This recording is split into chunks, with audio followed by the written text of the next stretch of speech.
Assalamualaikum warahmatullahi wabarakatuh. Alhamdulillahirrabbilalamin. Allahumma sholli ala Sayyidina Muhammad wa ala ali Sayyidina Muhammad. Dipancarluaskan dari Komplek Lembaga Pengembangan Dakwah Al-Bahjah Sendang Sumber Cirebon, radioku Inspirasi Spirit Hati. Selamat sore dan apa kabar sahabat radioku dimanapun Anda berada. Kami doakan kabar Anda semuanya di sore hari ini dalam keadaan sehat walafiat. Dan semoga kesehatan yang kita miliki ini dapat kita gunakan untuk hal-hal yang positif, hal-hal yang diridhoi oleh Allah Subhanahu wa taala. Amin amin ya rabbal alamin.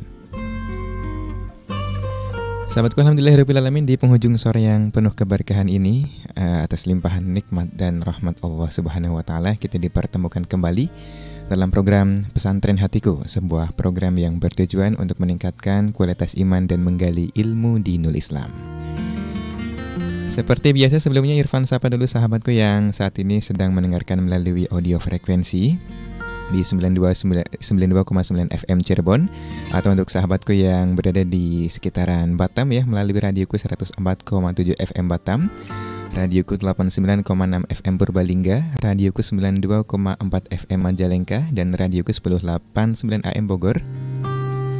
Terima kasih atas kebersamanya sahabatku. Insyaallah program Pesantren Hatiku di sore hari ini akan menemani ruang dengar sahabatku kurang lebih hingga kelar 17:30 menit. Anda juga bisa mendengarkan melalui audio streaming di www.radioku.com atau live streaming di Facebook Radioku Cirebon sahabatku. Seperti biasa di Pesantren Hatiku, Rabu sore ini kita akan kembali belajar bersama asatidz dari Lembaga Pengembangan Dakwah Al-Bahjah Cirebon, yaitu bersama Al-Ustadz Muhammad Syekhu, yang alhamdulillah sudah hadir bersama Irfan di studio. Kita sapa beliau. Assalamualaikum warahmatullahi wabarakatuh, Ustadz. Waalaikumsalam warahmatullahi wabarakatuh. Bagaimana kabarnya, Ustadz? Alhamdulillah sehat yang Irfan, berkat doa antum dan para pendengar semuanya, masyaallah. Alhamdulillahirrahmanirrahim. Baik Ustadz, di kesempatan Pesantren Hatiku sore hari ini ada tema atau materi apa Ustadz yang akan disampaikan? Insyaallah kita masih membaca dari keterangan-keterangan terakhir di kitab Al-Itisab wa Tasyarruf bil Intisab li Ahli Tasawuf.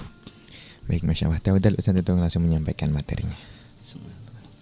Assalamualaikum warahmatullahi wabarakatuh. Waalaikumsalam warahmatullahi wabarakatuh. Bismillah, alhamdulillah, wassalatu wassalamu ala rasulillah Sayyidina wa maulana Muhammad bin Abdullah wa ala alihi wa sahbihi wa mawalah, amma ba'du. Allahumma rahamna wa la tu'atimna wa ansurna wa la takhtulna wa afina wa la tumridna wa akrimna wa la tuhinna wa athirna wa la tu'thir alaina innaka ala kulli syai'in qadir. Amin ya rabbal alamin. Yang dimuliakan Allah, guru kita semua, Buya Yahya beserta keluarga, semoga Allah SWT senantiasa berikan kepada beliau umur panjang dalam keadaan sehat walafiat. Amin. Dan semoga Allah berikan kepada beliau taufik sehingga beliau dimudahkan dalam segala kebaikan. Amin. Terutama di dalam urusan beliau membimbing umat Islam, berdakwah, mengajak umat Islam untuk dekat kepada Allah dan cinta kepada Rasulullah sallallahu alaihi wasallam. Amin amin ya rabbal alamin. Kang Irfan dan juga para pendengar radio dimanapun Anda berada yang dimuliakan Allah Subhanahu wa taala, alhamdulillah bersyukur kepada Allah, pada sore ini kita diberikan kesempatan untuk kembali mutalaah murajaah kalam para ulama, yang insyaallah pada kesempatan ini kita akan kembali membaca kitab Al-Itisab wa Tasyarruf bil Intisab li Ahli Tasawuf yang sudah hampir akhir ya. Dan ini adalah kesempatan yang Allah berikan, yang mana semoga dengan kesempatan ini pertanda Allah menghendaki kebaikan untuk kita semua. Amin amin ya rabbal alamin. Salawat dan salam kita sanjungkan kepada Nabi Agung Muhammad sallallahu alaihi wasallam, kepada keluarga beliau, kepada sahabat beliau, kepada para tabi'in ila yaumiddin, sampai hari akhir kelak, dan semoga kita semua termasuk pengikut beliau yang berhak mendapatkan syafaat di dunia dan di akhirat. Amin amin ya rabbal alamin. Baik yang Irfan dan juga para pendengar radio dimanapun Anda berada, sebelum kita membaca kitab Al-Itisab wa Tasyarruf bil Intisab li Ahli Tasawuf, kita bacakan dulu Al-Fatihah untuk guru-guru kita semua, untuk orang tua kita semua yang telah mendahului kita, dan juga untuk kaum muslimin dan muslimat, mukminin dan mukminat. Semoga Allah mengampuni dosa mereka dan semoga Allah menempatkan mereka di tempat yang terbaik. Amin. Yaitu berada di surganya dan dihindarkan dari api neraka dan dihindarkan dari siksaan kubur. Dan semoga Allah memberikan kepada mereka nikmat di dalam kubur dan juga kelak masuk ke dalam surga Allah Subhanahu wa taala bersanding bersama Rasulullah sallallahu alaihi wasallam ala hadhihi niyah wa kullu niyatin salihah wa ala man awabi salabana salihun wa ila hadratin nabiyil mustafa Muhammadin sallallahu alaihi wasallam. Al-Fatihah. Bismillahirrahmanirrahim. Iyyaka na'budu wa iyyaka nasta'in. Shiratal ladzina an'amta 'alaihim ghairil maghdubi 'alaihim waladdallin. Amin amin ya rabbal alamin. Masih melanjutkan tentang pembelaan para ulama terhadap tasawuf ya. Dan juga di sini diterangkan tentang bagaimana orang-orang yang membenci tasawuf itu menukil kalam-kalam ulama dengan tidak fair. Jadi dinukil tapi tidak sesuai dengan maksud dan tujuan dari penulis tersebut. Atau boleh dikatakan sebagai pembohongan publik ya, dengan menyitir kalam mereka dan tidak memberikan ungkapan mereka secara utuh, sehingga dipahami secara parsial dan menjadikan orang-orang salah paham, dan itu adalah sebuah kejahatan ilmiah ya, tidak diperbolehkan semacam itu. Jika ingin menyitir atau ingin menukil atau kalau bahasa sekarang sitasi ya dari kalam para ulama, dari ungkapan para ulama, seharusnya sitasi tersebut dilakukan dengan benar, tidak dipelintir seolah-olah untuk menggiring opini publik bahwa para ulama tersebut membenci tasawuf, dan nyatanya setelah dikembalikan kepada ungkapan yang utuh, pemahamannya ternyata tidak seperti yang mereka sampaikan. Nah, pada kesempatan ini kita juga akan membaca bagaimana ungkapan Imam Suyuti terkait para ulama ahli tasawuf, yang juga ulama kita yaitu Imam Suyuti sangat terkenal sekali dengan karya-karyanya. Beliau sangat produktif menulis, sehingga ketika beliau wafat dikatakan karya beliau banyak sekali, bahkan lebih dari 600 judul dikatakan ya. Padahal zaman dulu belum ada komputerisasi ya, yang mempermudah teknologi informasi yang mempermudah dalam pengambilan data. Tapi beliau telah menulis dengan hafalan-hafalan beliau. Dengan kekuatan ilmu beliau ini, Imam Suyuti menulis banyak hal dalam segala bidang. Jadi beliau itu termasuk mutafannin ya, ulama yang menguasai berbagai bidang ilmu atau berbagai disiplin ilmu. Jadi bukan hanya satu disiplin ilmu konsentrasi, tapi semuanya konsentrasi beliau. Jadi semua ilmu dikuasai oleh beliau, dalam ilmu nahwu, ilmu sorof, dalam ilmu ilmu fikih, ilmu usul, ilmu banyak sekali ya, ilmu tafsir, ilmu hadis dan seterusnya. Pokoknya banyak sekali karya beliau, dikisahkan sampai lebih dari 600 judul. Wallahu alam, mungkin ada juga ya buku-buku yang menulis karya-karya beliau itu judulnya apa saja, tapi memang banyak sekali dan dari berbagai bidang keilmuan. Baik, di sini dikatakan oleh Syekh Muhammad bin Ali Ba'atiyah hafizahullah wa ra'ah dalam kitabnya Al-I'tizaz wa Tasyarruf bil Intisab li Ahli Tasawuf sampai halaman 156, ila an qal yaqul Imam Suyuti fi al-Hawi lil Fatawi fi risalah Tanzihul I'tiqad anil Hululi wal Ittihad. Dari Tanzihul I'tiqad anil Hululi wal Ittihad, di dalam buku beliau yang menerangkan tentang akidah, yaitu membersihkan akidah atau keyakinan, memurnikan keyakinan, bahasanya mungkin begitu ya, dari hulul dan ittihad, atau mungkin lebih jelasnya adalah dari keyakinan adanya hulul dan itikad dan ittihad. Hulul dan ittihad itu istilah ya, dan juga nanti akan diterang oleh Imam Suyuti apa yang dimaksud dari kata tersebut.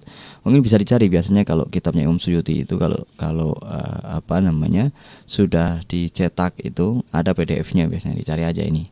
Tanzihul I'tiqad anil Hululi wal Ittihad.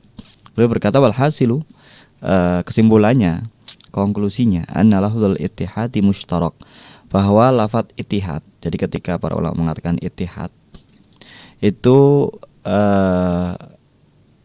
kata yang memiliki dua makna. Kalau bahasa di dalam ilmu bahasanya disebut mushtarak. Jadi satu kata yang memiliki banyak makna. Seperti kata dalam bahasa Arab namanya ainun. Ainun itu artinya banyak.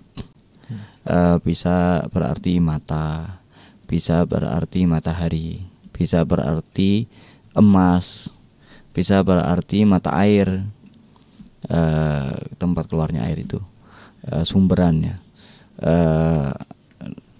Ya itu banyak maknanya ya. Itu namanya mustarak. Jadi satu kata tapi memiliki banyak arti, atau disepakati bahwa dia bisa menunjukkan beberapa arti.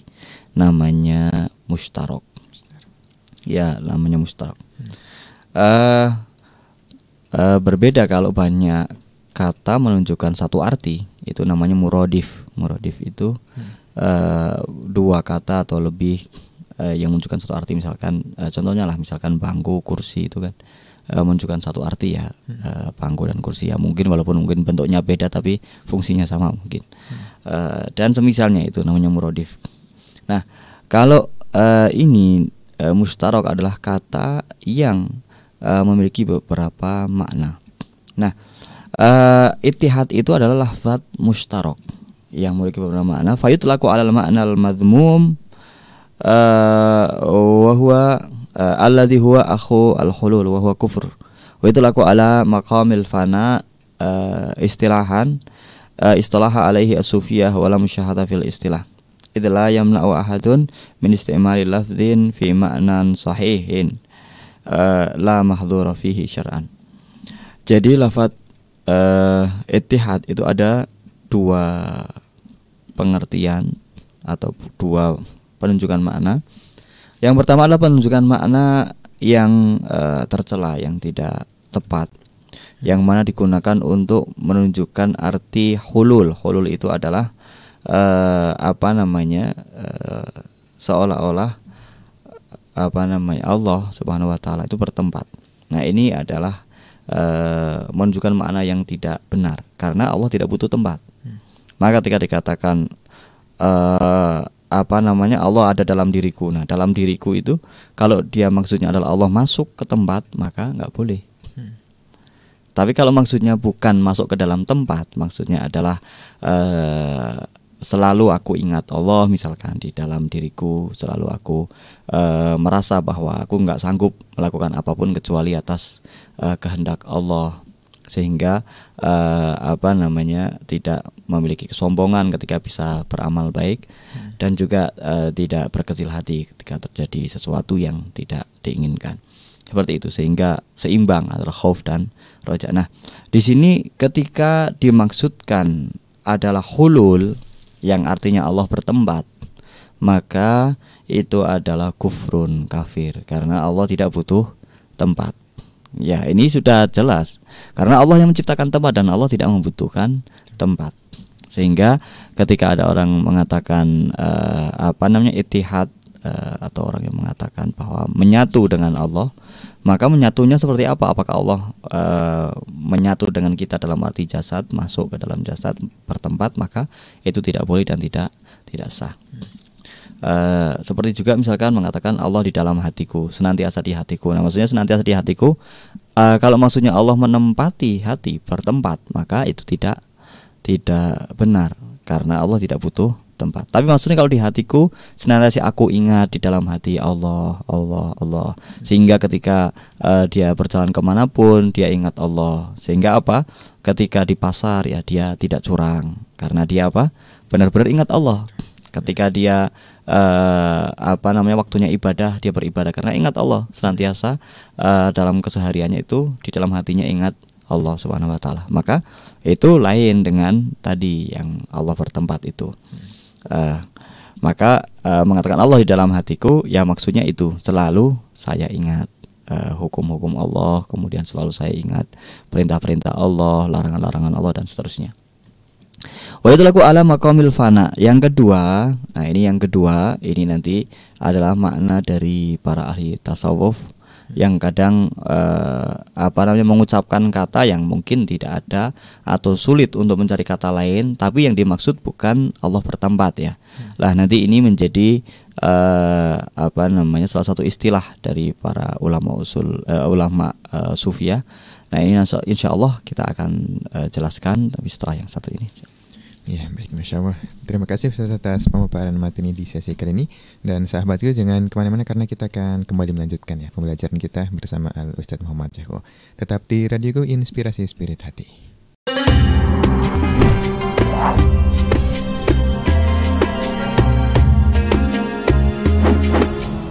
Radioku Inspirasi Spirit Hati masih dipancar luaskan dari Komplek Lembaga Pengembangan Dakwah Al-Bahjah Sendang, Sumber, Cirebon. Anda masih bersama kami sahabatku dalam program Pesantren Hatiku. Dan di sesi kali ini kita lanjutkan pembelajaran kita bersama Al-Ustadz Muhammad Ceko. Baik, tafadhol Ustaz. Terima kasih Kang Irfan dan juga para pendengar radio dimanapun Anda berada. Semoga rahmat Allah Subhanahu Wa Taala senantiasa tercurah kepada kita semua. Amin amin ya rabbal alamin. Tadi kita membahas tentang makna ittihad ya. Kalau ittihad itu maksudnya adalah hulul, yang artinya Allah bertempat, maka itu kafir karena Allah tidak bertempat.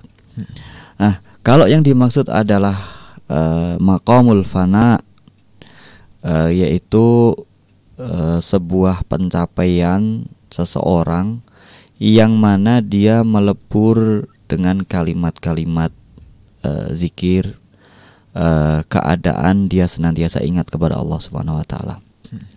Bagaimana keadaan yang lebur semacam itu? Belum tentu seseorang keadaan fana itu sadar atau tidak sadar. Jadi ada yang orang sampai makom melebur semacam itu sehingga dia tidak sadar, seperti seorang orang gila. Kalau dia makomnya sudah sampai tidak sadar, artinya tidak sadar itu ya yang dia ingat hanya Allah gitu. Jadi sampai dia nggak sadar ya, berarti dia sudah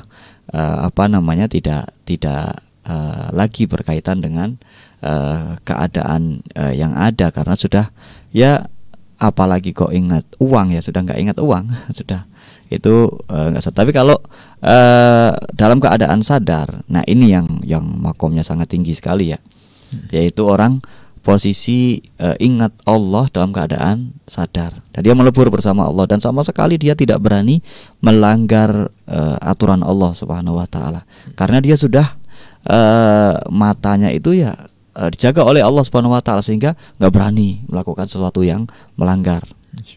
Kemudian tangannya nggak berani melakukan sesuatu yang melanggar. Kemudian mulutnya ketika akan berbicara, otaknya ketika berpikir, dia nggak berani sama sekali untuk melanggar Allah Subhanahu Wa Taala, karena ya Allah selalu dia ingat. Sehingga di situ dikatakan ini adalah istilah alaihi as-sufiyah, yang jadi istilahnya orang sufi, wala musyahada fil istilah. Jadi ini adalah sebuah istilah yang menjadi istilah di antara orang sufi, bahwa kadang seseorang sampai pada makom fana. Jadi makom fana itu dia seperti yang tadi saya ceritakan. Jadi nanti jadinya adalah orang yang senantiasa merasa bahwa dia itu diawasi Allah. Dia melihat apapun dikaitkan dengan Allah Subhanahu Wa Taala. Sehingga ketika dia misalkan mendapatkan nikmat, nah yang dia ingat Allah, bahwa ini adalah kuasa Allah Subhanahu Wa Taala, pemberian dari Allah Subhanahu Wa Taala. Ketika dia mendapatkan musibah, yang dia ingat Allah, bahwa ini adalah cobaan dari Allah, sehingga dalam segala keadaannya dia adalah bersama Allah Subhanahu Wa Taala. Nah, kalau orang yang seperti ini, apakah mungkin dia akan melakukan pelanggaran? Misalkan dia nggak sholat karena sudah nggak wajib misalkan. Nah, nggak mungkin. Karena apa? Karena dia selalu ingat bahwa sholat itu perintah Allah, sehingga nggak mungkin dia meninggalkan sholat. Kemudian apakah mungkin dia melakukan kemaksiatan atau dosa-dosa, sedangkan dia ingat bahwa ini adalah dilarang oleh Allah Subhanahu Wa Taala? Dan itulah seharusnya yang mengaku-ngaku makom fana sudah derajatnya tinggi, yaitu kalau orang ngaku derajatnya tinggi kemudian tidak sholat, kemudian tidak kemudian melakukan kemaksiatan, alasannya kita sudah makom apa tinggi gitu, sudah nggak level lagi dengan ini, sudah hakikat. Itu adalah orang yang bohong. Orang yang bohong karena berarti dia tidak ingat kepada Allah. Kalau dia ingat kepada Allah, ya salat itu kan siapa yang mewajibkan? Allah. Kok berani dia tidak salat? Berarti dia nggak ingat Allah. Harusnya dia ingat kepada Allah. Kemudian kemaksiatan siapa yang melarang? Yang mengancam akan diancam dengan sisaan-sisaan yang sangat pedih. Siapa? Allah. Harusnya kalau dia orang yang ingat kepada Allah, ya dia tidak akan berani. Kenapa? Karena dia ingat kepada Allah. Nah, ada juga yang orang aneh-aneh kemudian mengatakan bahwa nggak apa-apa disiksa, nggak apa-apa, yang penting kita bersama Allah. Ya nggak mungkin, Allah Subhanahu Wa Taala mengatakan bahwa orang ahli neraka nggak akan pernah berjumpa dengan Allah. Mahjub. Dihalangi. Ini kok nggak apa-apa di neraka asalkan bersama Allah, ya nggak mungkin. Ya artinya apa? Artinya orang yang semacam ini itu benar apa enggak nih dia sudah sampai makom al-fana? Benar apa enggak dia sudah sampai makom yang tertinggi? Maka jangan salahkan tasawufnya, tapi salahkan oknum-oknumnya yang suka membuat-buat itu. Jadi sesungguhnya ahli tasawuf yang hakiki justru orang yang paling pertama atau paling depan, paling giat di dalam melaksanakan perintah Allah dan meninggalkan larangan Allah Subhanahu Wa Taala. Itu harusnya semacam itu. Coba lihat saja Syekh Abdul Qadir Jilani, apakah ada kisahnya itu Syekh Abdul Qadir Jilani nggak sholat gitu kan? Nggak ada. Bahkan ketika Syekh Abdul Qadir Jilani sudah zikir kepada Allah, digoda oleh setan. Setannya itu seolah-olah seperti cahaya, setannya menyerupai cahaya. Kemudian berkata kepada Syekh Abdul Qadir Jilani, abahtu lakal muharramat, katanya, kamu sudah makomnya tinggi, sekarang yang haram itu sudah saya halalkan. Ini kata setan. Syekh Abdul Qadir Jilani langsung mengatakan, pergi kamu setan, diusir. Kalau bahasa kitanya suh pergi gitu. Suruh pergi setannya. Akhirnya setannya itu jadi jadi dukhon, jadi asap ya, asap. Jadi berubah jadi asap kemudian pergi. Ditanya oleh orang-orang, kok bisa tahu Syekh Abdul Qadir itu setan, itu gimana? Loh, ini dengan kata-katanya saja sudah jelas dia menghalalkan yang haram. Mana ada syariat Nabi Muhammad aja tertinggi, yang syariatnya tertinggi, hakikatnya tertinggi, itu Nabi Muhammad tetap sholat, tetap tidak melakukan sesuatu yang diharamkan dan seterusnya. Jadi itulah, maka seorang sufi yang sesungguhnya ya justru orang yang berpegang kepada syariat dan menetapi jalan perintah-perintah Allah, menetapi jalan syariat seperti itu. Jadi itulah yang sesungguhnya. Nah, ketika orang mengatakan, nah ini hakikatnya sholat dan seterusnya, ya maksudnya adalah orang sholat ketika dia hanya menggunakan fikih, maka dia sholatnya kadang tidak beradab. Yang penting sah, ya kan? Yang penting sah itu ya menutup aurat laki-laki antara pusar dan lutut, ya kan? Nggak pakai baju. Kemudian apalagi peci ya, nggak pakai baju. Ya kalau nggak pakai baju, pakai peci lucu gitu ya. Maka kalau hanya pakai fikih saja, ya itu sah saja. Itu kan maksudnya orang ahli fikih. Kalau keadaan darurat, nggak ada pakaian begitu. Kalau ada pakaian, yang ngapain seperti itu? Hanya pakai handuk saja gitu. Oh ini kan sah gitu kan? Ya itu namanya tidak beradab. Nah, orang ahli tasawuf itu memberikan adab-adab sehingga ketika akan sholat, jangankan pakaian, segala sesuatunya, bahkan tempatnya dirapikan, dibersihkan, kemudian ditata benar-benar. Sebelum waktu sudah siap-siap untuk sholat. Oh ini kok malah ngaku-ngaku ahli tasawuf tapi nggak sholat. Nah, ini orang yang ahli tasawuf sesungguhnya itu menjaga adab-adabnya di dalam sholat. Nah itu hakikatnya. Dia sudah menjalani thariqat itu dan sampailah kepada hakikatnya bahwa saya akan menghadap Allah Subhanahu Wa Taala. Harus siap-siap, wudunya yang benar. Bahkan sebagian lagi tidak hanya wudu, mandi juga. Wah bersih-bersih. Karena tadi keringetan misalkan. Habis ngelakukan apa? Ini orang-orang yang menjaga adab. Ya kalau nggak sempat misalkan karena dia kerja dan seterusnya, ya pakai pakaian kerja, tapi tetap menjaga adab-adabnya, sholatnya dengan khusyuk, sholatnya dengan dan seterusnya.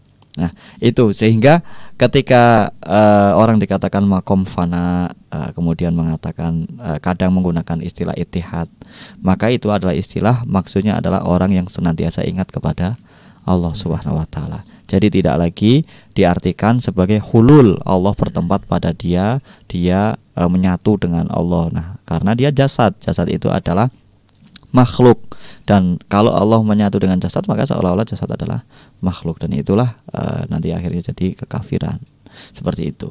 Nah, ini yang dikatakan oleh Imam Suyuti, sehingga dikatakan bahwa tidak masalah menggunakan kata apapun yang mana maksudnya adalah tidak melanggar syariat.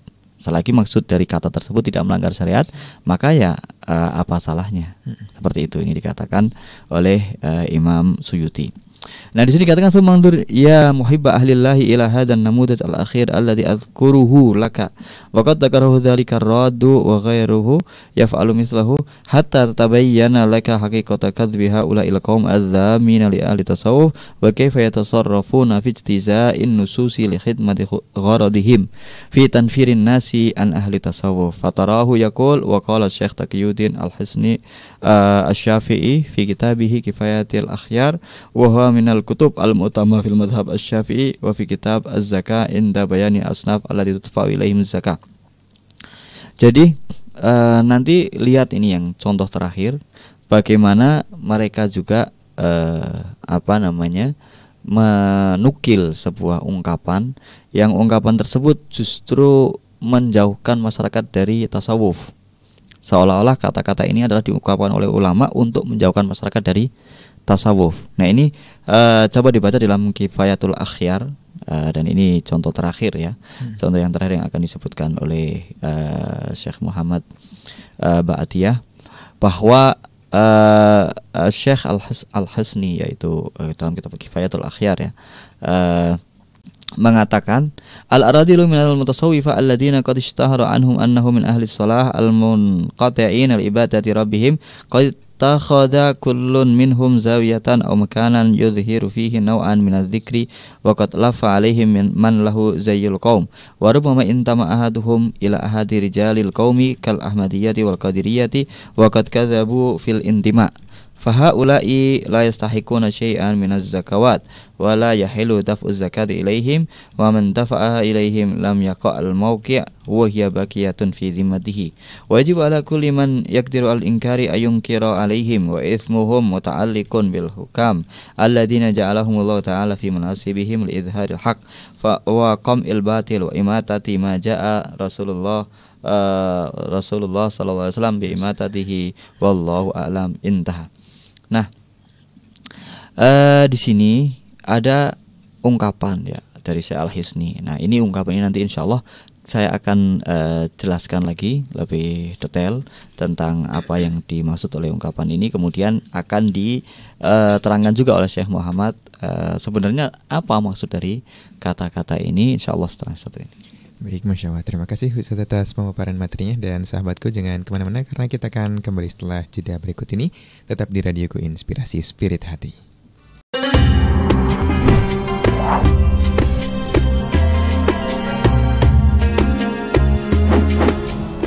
Radioku Inspirasi Spirit Hati masih dipancar luaskan dari Komplek Lembaga Pengembangan Dakwah Al-Bahjah Sendang, Sumber, Cirebon. Baik sahabatku, di sesi kali ini kita langsung saja ya untuk melanjutkan pembelajaran kita bersama Al-Ustadz Muhammad Syekhu. Baik, betul Ustadz.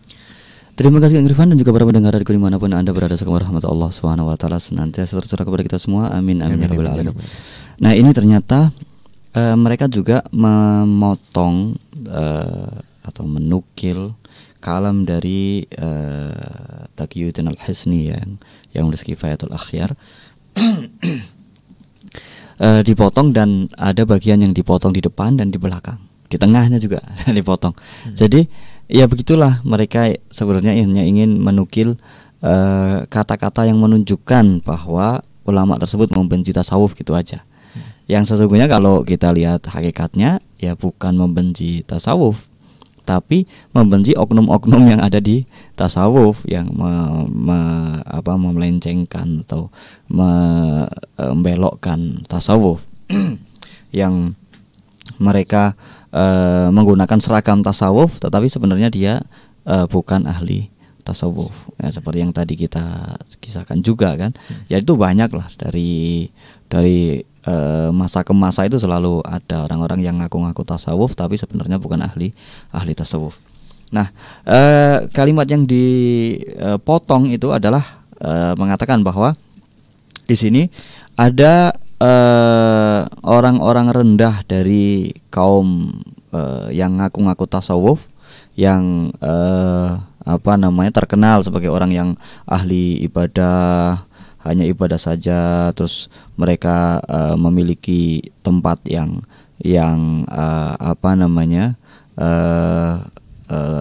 uzlah lah bahasanya gitu ya, tempat untuk menyendiri, nyepi gitu, atau mereka juga punya majelis gampangnya gitu ya, majelis zikir atau apa dan semacamnya.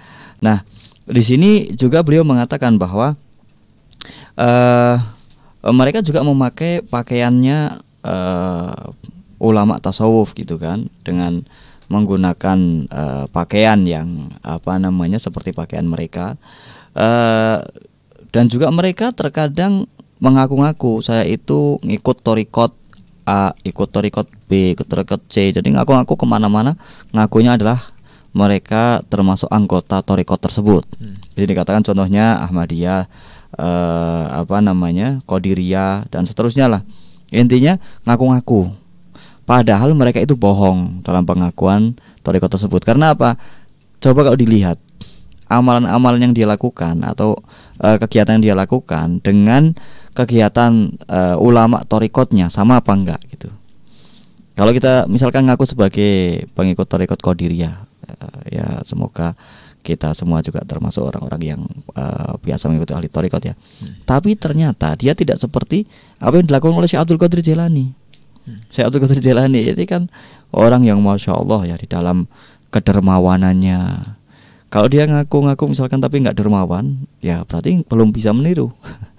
Ya harusnya seperti itu.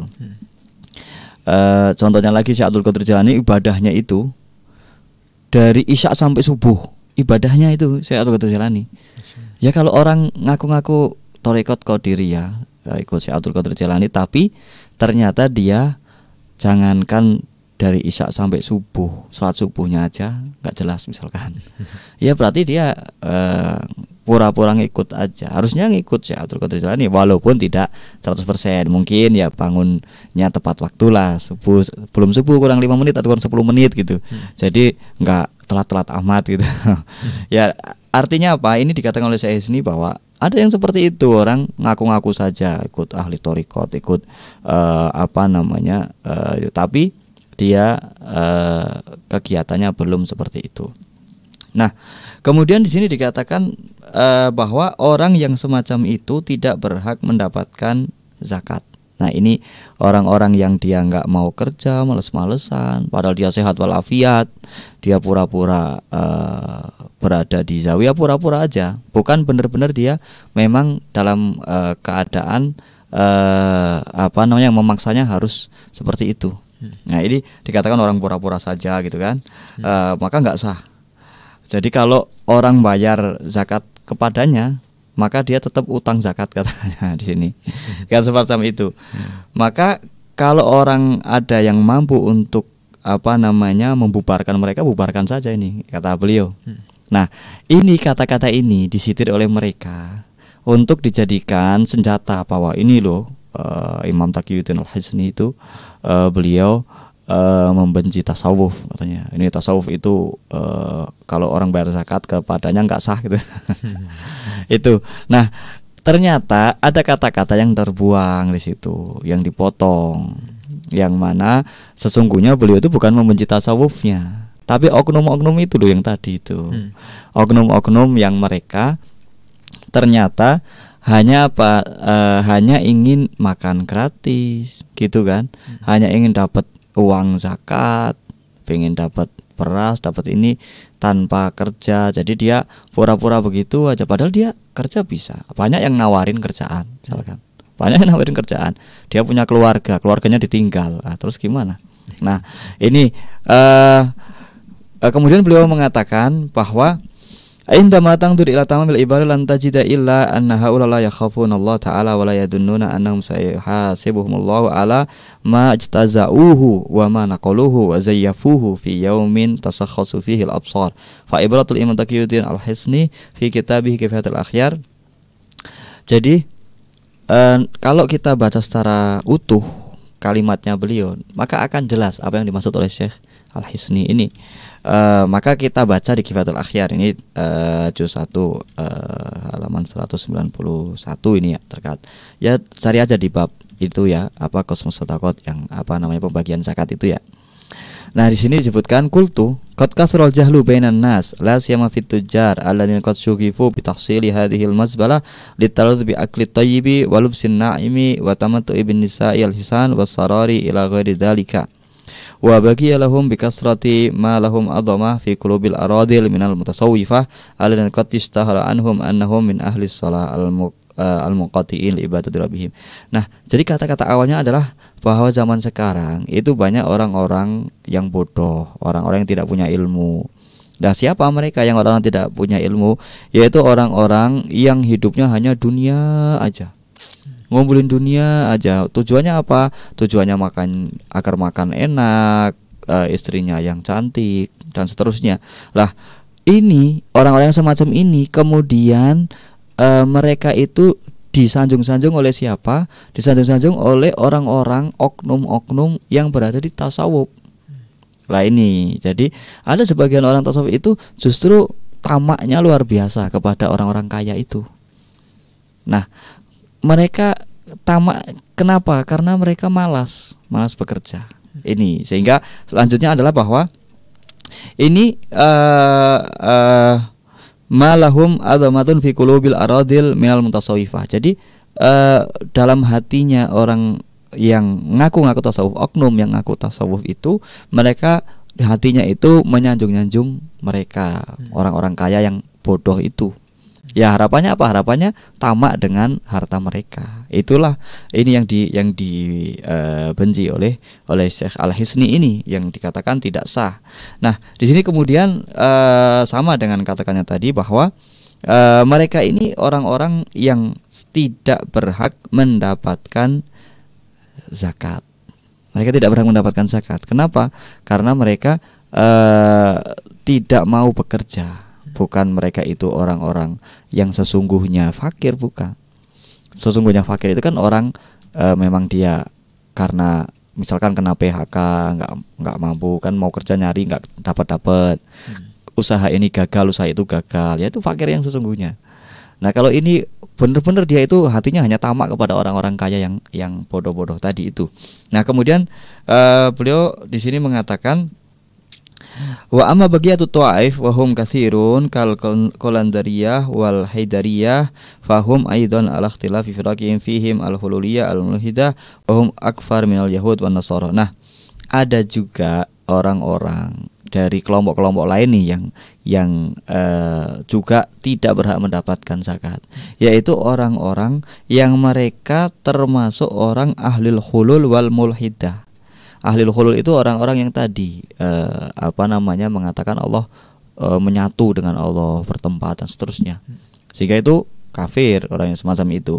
Dan juga mereka sebenarnya tidak mengakui iman kepada Allah. Karena buktinya apa? Buktinya dia tidak takut kepada Allah dengan hanya meminta-minta. Padahal Nabi sudah mengatakan bahwa orang muslim itu nggak boleh minta-minta kecuali dia memang dalam keadaan terdesak, terpaksa. Nah ini minta-minta nggak jelas orangnya. Nah maka dialah orang yang tidak berhak mendapatkan zakat. Ini jadi semacam ini yang dikatakan oleh Syekh Al-Hisni. Jadi bukan ahli tasawuf semuanya dikatakan orang yang tidak benar, yang nggak berhak kalau kita bayar zakat kepada ahli tasawuf, nggak sah gitu. Nah ini maksudnya, ini pemotongan semacam ini menjadikan orang salah faham. Bahkan kalau ada orang memberikan sedekah bukan zakat, maka bukan jadi sedekah malah jadi maksiat. Gitu. Kenapa? Karena orang tersebut itu termasuk orang-orang yang menjelekkan Islam. ya menjadikan citra Islam menjadi jelek, apalagi tasawuf menjadi jelek, karena dia bukan tasawuf yang sesungguhnya. Nah, kemudian selanjutnya sama dengan yang tadi, bahwa kalau ada orang yang mampu untuk membubarkan mereka, ya harus segera dibubarkan. Artinya ya diajari bekerja yang baik gitu kan, diajari tata cara berusaha, diajari dikasih modal. Nah, ini orang-orang yang mampu mengentaskan mereka dari semacam itu harus segera bergerak. Nah, kemudian di sini dikatakan bahwa ketika Imam Al-Hisni mengatakan al-aradil minal mutasawwifah, yaitu orang-orang yang hina dari orang yang mengaku, oknum yang mengaku sebagai ahli tasawuf, itu adalah menunjukkan bahwa tidak semua yang dikatakan tasawuf itu seperti itu. Artinya di dalam tasawuf itu ada oknum-oknum yang seperti itu, hanya oknum saja. Karena dia Dia bukan merepresentasikan tasawuf yang sesungguhnya. Jadi representasi tasawuf yang sesungguhnya, ya kita lihat imam-imam tasawuf yang sesungguhnya. Bagaimana Syekh Abdul Qadir Jailani, orang yang hebat, pondoknya besar, santrinya banyak, ngajarnya Al-Quran, tafsir, hadis, ibadahnya, sholatnya luar biasa. Nah, itulah tasawuf sesungguhnya. Kemudian sedekahnya, waduh, kebanyakan wakaf di Baghdad, di Irak itu, di Baghdad, rata-rata wakaf itu milik Syekh Abdul Qadir Jailani, wakafnya itu. Jadi Syekh Abdul Qadir Jailani orang sangat luar biasa. Bahkan dikisahkan beliau pakaiannya bagus. Beliau pernah pakaian compang-camping itu ketika beliau pada masa pencarian, tapi tetap sholatnya tetap, ininya tetap. Hanya saja beliau itu tidak kenal orang-orang dan orang nggak kenal dia. Tapi kemudian beliau kembali lagi mengajar, kemudian menjadi tokoh pemersatu umat, menjadi mufti. Bahkan beliau menjadi mufti loh. Jadi majelis ulama itu beliau menjadi muftinya dalam dua madhab Imam Syafi'i dan madhab Ahmad bin Hambal. Nah, ini kalau orang baca manaqibnya Syekh Abdul Qadir Jailani harusnya tahu artinya ya, bahwa beliau itu kalau dikatakan kenapa beliau menjadi mufti madhab Ahmad bin Hambal, dikisahkan bahwa pada masa itu madhab Ahmad bin Hambal di Baghdad sendiri berkurang ulamanya berkurang, kebanyakan madhab Syafi'i. Akhirnya beliau berfatwa juga dengan madhab Ahmad bin Hambal, dan beliau menyebarkan madhab Ahmad bin Hambal. Jadi bukan hanya madhab Imam Syafi'i saja beliau. Ini Syekh Abdul Qadir Jailani. Nah, ini adalah salah satu contoh saja bagaimana mereka ini menyitir kalimat para ulama, kemudian memotong sana, memotong sini agar terjadi fitnah. Nah itu. Jadi kalau kita misalkan membaca buku-buku mereka menjelek-jelekan tasawuf dengan kalam para ulama, kita balik lagi kepada kitabnya para ulama tersebut, kita baca yang aslinya, dan kita baca keterangan-keterangan ulama setelahnya. Pasti ada keterangannya. Kalau beliau nulis syarah, berarti pasti ada hasyiahnya. Kemudian bagaimana para ulama menjelaskan tentang ungkapan-ungkapan tersebut, sehingga kita tidak keliru, tidak salah. Dan apakah beliau juga termasuk ahli tasawuf? Nah, itu juga perlu kita lihat di dalam ungkapan-ungkapan beliau yang selanjutnya, dan dalam buku-buku beliau yang lain, sehingga tidak hanya satu kata, satu baris itu dijadikan sebagai landasan bahwa ulama tersebut membenci tasawuf. Jangan sampai seperti itu. Tapi kita baca secara komprehensif, secara keseluruhan, seperti apa pendapat-pendapat beliau tentang tasawuf, dan itulah yang kita husnudzonkan kepada beliau-beliau ini. Nah, insyaallah kita akan lanjutkan setelah satu. Baik, Masya Allah. Terima kasih Ustaz atas pemaparan materinya. Dan sahabatku, masih ada sesi ya untuk pertemuan kita di kesempatan pesantren Hatiku sore kali ini. Pastikan Anda tetap di radioku Inspirasi Spirit Hati.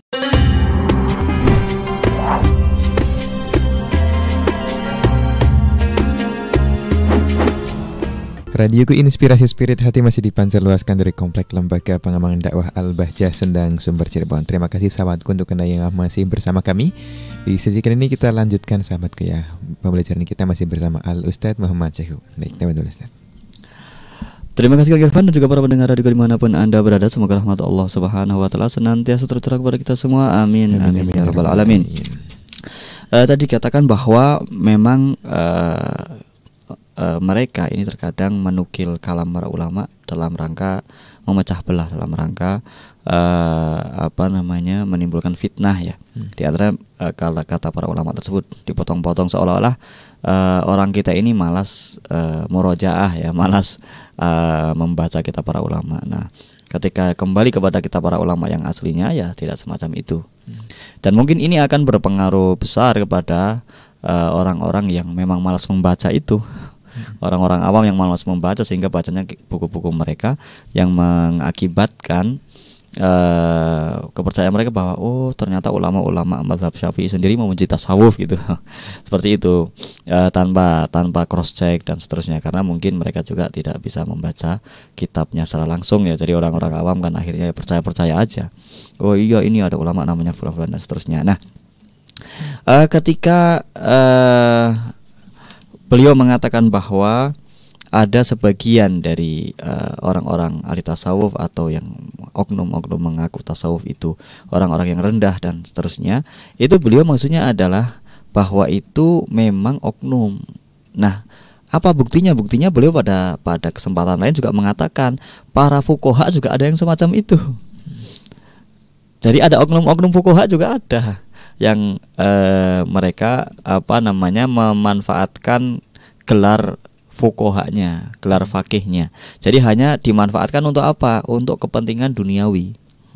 Jadi bukan sesungguhnya para fuqaha yang asli. Apakah beliau lantas membenci fuqaha? Ahli fikih? Ya bukan beliau membenci, tapi oknum-oknum itulah yang dikatakan oleh beliau sebagai orang-orang yang patut untuk dihindari, patut untuk